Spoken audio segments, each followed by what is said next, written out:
அரசு ஆசிரியர் பணிதான் என் எதிர்காலம் என நினைத்து கடினமாக படித்து கொண்டிருக்கும் அனைத்து ஆசிரியர்களுக்கும் எனது வாழ்த்துக்கள் மற்றும் வணக்கங்கள். இந்த ஆண்டு நமக்கு முக்கியமான ஆண்டு.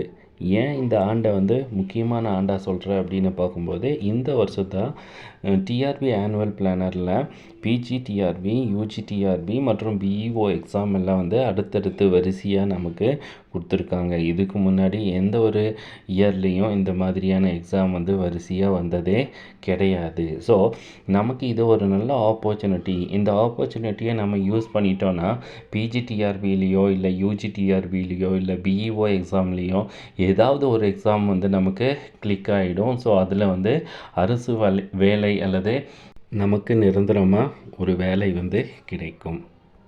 ஸோ நம்ம எதிர்காலத்தை தீர்மானிக்கிறத நாம் தான் முடிவு செய்யணும். ஏன் அப்படின்னு பார்க்கும்போது, நாம் செய்கிறது சரியோ தப்போ எல்லாமே நம்ம கையில் தான் இருக்குது. ஸோ அதை கொஞ்சம் சரியாக நீங்கள் சூஸ் பண்ணுங்கள். சில ஃப்ரெண்ட்ஸ் என்கிட்ட சொல்லியிருந்தாங்க, அவங்களுக்கு வயசு ஆல்மோஸ்ட் 40 இயர் வந்துருச்சு. ஸோ இதுதான் எங்களோட கடைசி டிஆர்பி அப்படின்னு சொல்லியிருந்தாங்க. அவங்களுக்கான ஒரு அட்வைஸ் என்ன அப்படின்னு பார்க்கும்போது, இந்த வருஷத்தில் பிஜிடிஆர்பி, யூஜிடிஆர்பி, பிஇஓ இந்த 3 எக்ஸாமில் வரும்போது இந்த ஒரு வருஷம் நீங்கள் கஷ்டப்பட்டு ஹார்ட் ஒர்க் பண்ணீங்க அப்படின்னு பார்க்கும்போது கண்டிப்பாக உங்களோட எதிர்காலம் நல்லா பிரகாசமாக இருக்கும். ஸோ இந்த 3 எக்ஸாமில் ஏதாவது ஒரு எக்ஸாம் உங்களுக்கு சரியாக அமையும். அதன் மூலமாக உங்களுக்கு அரசு வேலை கிடைக்கிறதுக்கு வாய்ப்புகள் அதிகமாக இருக்குது. ஸோ இந்த ஒரு வருடம் நீங்கள் ஹார்ட் ஒர்க் பண்ணினீங்கன்னா உங்களோட எதிர்காலம் நல்லா இருக்கும். நம்மளுடைய இந்த 3 எக்ஸாமுக்கும் காமனாக இருக்கிறது என்னென்னா தமிழ் எலிஜிபிலிட்டி மற்றும் சைக்காலஜி. இதில் பார்ட் 1ல் தமிழ் எலிஜிபிலிட்டி டெஸ்ட் இருக்கும். அதில் நீங்கள் 50க்கு 20 மார்க் எடுத்தால் தான் பார்ட் பி உங்கள் சப்ஜெக்டை கரெக்ட் பண்ணுவாங்க. ஸோ நமக்கு தமிழ் எலிஜிபிலிட்டி டெஸ்ட் ஃபர்ஸ்ட் இம்பார்ட்டண்ட்டாக இருக்கும். ஸோ அதுக்கு நம்ம கொஞ்சம் முக்கியத்துவம் கொடுக்கணும். செகண்டாக நம்ம எடுத்துட்டோன்னா சைக்காலஜி. இந்த சைக்காலஜியில் நீங்கள் 25 மார்க்குக்கு மேலே வாங்கினீங்கன்னா உங்களுக்கு 90% உங்களோட போஸ்டிங் கன்ஃபார்ம் ஆகும். ஸோ சைக்காலஜி மிகவும் முக்கியம் மற்றும் அவசியம் கூட. நீங்கள் எக்ஸாமுக்கு ப்ரிப்பேர் பண்ணிகிட்டு இருக்கீங்க அப்படின்னு பார்க்கும்போது சைக்காலஜியை படிக்கிறத ஒருபோதும் நீங்கள் ஸ்கிப் பண்ணக்கூடாது. எந்த அளவுக்கு நீங்கள் சைக்காலஜியை படிக்கிறீங்களோ அந்த அளவுக்கு உங்களோட மனசு பக்குவம் அடையும். உங்களுக்குள்ளே நீங்கள் ஒரு மாற்றத்தை பார்க்கலாம். அது என்றைக்குமே நேர்மறையான மாற்றமாக தான் இருக்கும். அந்த பாசிட்டிவ் சேஞ்ச் வரணுன்னா உங்களுக்கு அதிகமாக தேவைப்படுவது என்ன அப்படின்னு பார்க்கும்போது பொறுமை அதிகமாக தேவைப்படும். ஸோ அந்த பொறுமை உங்களுக்கு கிடைச்சதுன்னா நீங்கள் ஈஸியாக உங்களோட எக்ஸாமில் செலக்ட் ஆகி போஸ்டிங் ஆகலாம். அப்போது இந்த வருஷம் டிஆர்பி ஆனுவல் பிளானரில் நமக்கு பிஜிடிஆர்பி, யூஜிடிஆர்பி, பிஇஓ அப்படின்னு 3 எக்ஸாமுக்கும் அடுத்தடுத்த அறிவிப்புகள் கொடுத்துருக்காங்க. ஸோ இந்த அறிவிப்பு நமக்கு ஒரு அரிய வாய்ப்பாக நாம் சரியாக பயன்படுத்திக்கணும். இதில் யாருக்கு சார் இங்கே அதிகமான வாய்ப்புகள் இருக்குது அப்படின்னு பார்க்கும்போது, யாரெல்லாம் டெட்டு பாஸ் பண்ணி வச்சுருக்காங்களோ அவங்களுக்கு இந்த வாய்ப்பு முழுவதுமாக நீங்கள் பயன்படுத்திக்கலாம். இந்த வாய்ப்பில் 3 எக்ஸாமுக்கும் நீங்கள் ஒரே ப்ரிப்பரேஷனாக நீங்கள் தயாராகணும். ஸோ அப்போது நீங்கள் ப்ரிப்பேர் பண்ணுறது யூஜிடிஆர்பிக்கும் சரி, பிஜிடிஆர்பிக்கும் சரி, பிஇஓக்கும் சரி, எல்லாத்துக்கும் யூஸ் ஆகிற மாதிரி உங்களோட ப்ரிப்பரேஷன் அங்கே இருக்கணும். அப்போது ஒரே ப்ரிப்ரேஷனில் 3 எக்ஸாமுக்கும் நீங்கள் தயாராகணும் அப்படின்னு பார்க்கும்போது உங்கள் மைண்டை தெளிவாக இருக்கணும். நீங்கள் முதல்ல எதை படிக்க போகிறீங்க, எதுக்கு அதிகமாக இம்பார்ட்டன்ஸ் தரணும் அப்படிங்கிறதெல்லாம் நீங்கள் மைண்டில் செட் பண்ணி வச்சுருக்கணும். என்னோட கருத்துப்படி நீங்கள் எதுக்கு முதல்ல முக்கியத்துவம் கொடுக்கணுன்னா, அதாவது நீங்கள் டெட் எக்ஸாமில் பாஸ் பண்ணியிருந்தீங்கன்னா முதல்ல பிஜிடிஆர்பிக்கான சிலபஸையும் யூஜிடிஆர்பிக்கான சிலபஸையும் பிரிண்ட் அவுட் எடுத்து ஹார்ட் காப்பியாக கையில் வச்சுக்கோங்க. சில பேர் செய்கிற பொதுவான தவறு என்ன அப்படின்னா, நம்ம சப்ஜெக்ட்டுக்கான சிலபஸை நாம் பிரிண்ட் அவுட் எடுத்து கையில் வைக்கிறதே இல்லை. சிலபஸில் என்ன இருக்குன்னு கூட நமக்கு தெரியாமல் இருக்கும்.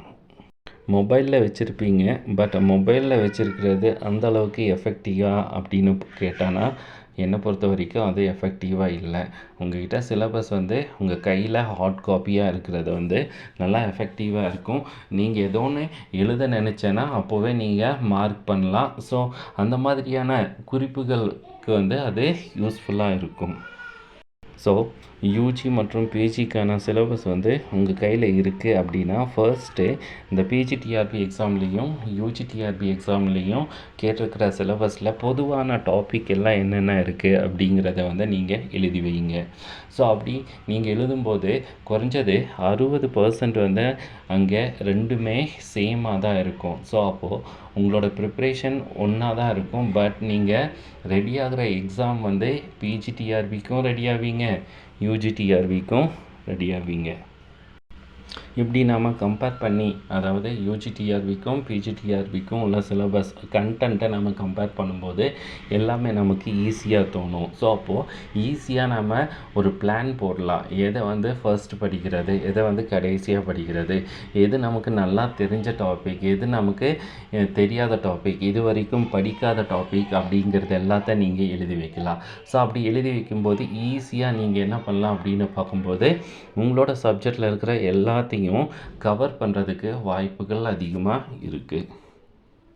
2 எக்ஸாமுக்கும் ஒரே டைமில் ஏன் ப்ரிப்பேர் பண்ண சொல்கிறேன் அப்படின்னு பார்க்கும்போது நமக்கு இனி நோட்டிஃபிகேஷன் வர்றதுக்கு கிட்டத்தட்ட 7 அல்லது 8 மாதங்கள் இருக்குது. ஸோ அந்த 7 அல்லது 8 மாதங்களில் நம்மளோட சப்ஜெக்டை நாம் படிக்கிறதுக்கு இந்த அளவுக்கு டைம் வேணுமா அப்படின்னா தேவைப்படாது. ஸோ நமக்கு எக்கச்சக்கமாக டைம் இருக்கும்போது அதை யூஸ் பண்ணிட்டோன்னா ஒரே ப்ரிப்ரேஷனில் யூஜிடிஆர்பிக்கும் சரி பிஜிடிஆர்பிக்கும் சரி அது யூஸ்ஃபுல்லாக இருக்கும். நீங்கள் இப்போ படிக்கிறது ஒரு வேளை உங்களால் இந்த வருடம் டிஆர்பி எக்ஸாமை பாஸ் பண்ண முடியல அப்படின்னு பார்க்கும்போது அடுத்த வருடம் அல்லது அடுத்து வர டிஆர்பி எக்ஸாமில் ஒரு டைம் படித்தா மட்டும் போதும். நாம் எல்லாத்தையும் ரீகால் பண்ணலாம். அது உங்களுக்கு எண்ணற்ற எக்ஸ்பீரியன்ஸை தரும் அப்படிங்கிற மாதிரி உங்களோட ப்ரிப்பரேஷன் இங்கே இருக்கணும். டெட் பாஸ் பண்ணவங்களுக்கு இது ஒரு அருமையான வாய்ப்பு. ஏன் சொல்கிறேன்னு பார்க்கும்போது நீங்கள் டெட்டையும் பாஸ் பண்ணியிருப்பீங்க, அதே மாதிரி பிஜியும் படித்து முடிச்சிருப்பீங்க. ஸோ அப்போது இந்த யூஜிடிஆர்பியும் சரி பிஜிடிஆர்பியும் சரி எழுதுறதுக்கு முழு தகுதி உங்களுக்கு இருக்குது. ஸோ அப்போது இது ரெண்டுமே உங்களுக்கு ஈஸியாக தோணும். கண்டிப்பாக நீங்கள் கொஞ்சம் ஹார்ட் ஒர்க் போட்டீங்க அப்படின்னு பார்க்கும்போது எய்தர் இந்த பிஜிடிஆர்பி எக்ஸாம்லேயும் அல்லது யூஜிடிஆர்பி எக்ஸாம்லேயும் நீங்கள் அழகாக போஸ்டிங் வாங்கலாம். டெட்டு பாஸ் பண்ணாதவங்க நீங்கள் பிஜிடிஆர்பி எக்ஸாமுக்கு உங்களோட ஃபுல் இன்வால்மெண்ட்டோட ப்ரிப்பேர் பண்ணுங்கள். உங்களோட ஹார்ட் ஒர்க் எப்படி இருக்கணும்னா டெட் பாஸ் பண்ணவங்கள விட 2 மடங்காக இருக்கணும். ஏன் அப்படின்னு சொல்கிறேன்னா அவங்களுக்கு 2 ஆப்பர்ச்சுனிட்டி இருக்குது. அந்த 2 ஆப்பர்ச்சுனிட்டியில் திஸ் ஆர் தட் அப்படின்னு போயிட்டே இருப்பாங்க. பட் நமக்கு கிடைக்கிற ஆப்பர்ச்சுனிட்டி ஒன்று தான். அந்த கிடைச்சிருக்கிற ஆப்பர்ச்சுனிட்டி நம்ம சரியாக பயன்படுத்திக்கணும். ஸோ அப்படி சரியாக பயன்படுத்தி நமக்கு வேலை வாங்கணும் அப்படின்னா அதில் 100%க்கு 200% எஃபர்ட் போட்டால் மட்டும்தான் முடியும். இல்லைன்னா அது நமக்கு கிடைக்காம போயிடும்.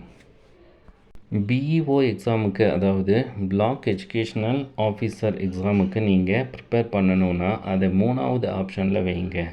அதாவது first option PGTRB, second option UGTRB, third option அதாவது கடைசி ஆப்ஷன் பிஇஓ வைங்க.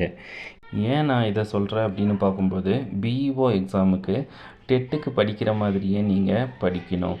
அப்போது அது ரொம்பவும் கஷ்டமாக இருக்கும். மற்ற எல்லா சப்ஜெக்டையும் சேர்த்து படிக்கும்போது அது நமக்கு கொஞ்சம் ஹார்டாக தான் இருக்கும். ஸோ அப்போது நமக்கே இந்த எக்ஸாமை ப்ரிப்பேர் பண்ணுறது கொஞ்சம் வெறுப்பாக தான் இருக்கும். இல்லை பிஇஓ எக்ஸாமுக்கு தான் நான் ப்ரிப்பேர் பண்ணுறேன் அப்படின்னு பார்க்கும்போது நல்லா கான்சன்ட்ரேட் பண்ணி ஹார்ட் ஒர்க் பண்ணி படிங்க. ஏன் இதை கான்சன்ட்ரேட் பண்ணி ஹார்ட் ஒர்க் பண்ணி படிங்க அப்படின்னு சொல்கிறேன்னா இதில் தமிழ் இருக்கும், இங்கிலீஷ் இருக்கும், சைக்காலஜி இருக்கும், மேக்ஸ் இருக்கும், சயின்ஸ் இருக்கும், சோசியல் இருக்கும், எல்லா சப்ஜெக்ட்டும் வரும். ஸோ அப்போ எல்லா சப்ஜெக்ட்டும் வரும்போது எந்த அளவுக்கு நீங்கள் கான்சன்ட்ரேட் பண்ணணும் அப்படிங்கிறத உங்களுக்கே புரியும். ஸோ நம்பிக்கையோடு எக்ஸாமுக்கு ரெடி ஆகுங்க. நீங்கள் உங்கள் மேலே வைக்கிற நம்பிக்கைக்கு வேறு ஈடு எதுவுமே இல்லை. ஸோ கான்ஃபிடெண்ட்டாக உங்களோட எக்ஸாமுக்கு ரெடி ஆகுங்க. சைக்காலஜியில் உங்களுக்கு அதிகமாக பயிற்சி தேவைன்னா நம்ம சேனலில் சைக்காலஜிக்கு எக்கச்சக்கமாக கொஸ்டின்ஸ் அண்ட் ஆன்சர்ஸ் அப்லோட் பண்ணிகிட்டே இருக்கேன். அதை பார்த்து படிங்க. சைக்காலஜிக்கான தனி வாட்ஸ்அப் குரூப்பில் சேரணுன்னா டிஸ்கிரிப்ஷனில் லிங்க் இருக்குது, அதில் ஜாயின் பண்ணிக்கோங்க. கடைசியாக சொல்கிறேன், இது உங்களுக்கு கிடைச்ச சரியான வாய்ப்பை பயன்படுத்திக்கோங்க. அந்த வாய்ப்பை பயன்படுத்துகிறது உங்கள் கையில் தான் இருக்கும். So all the best.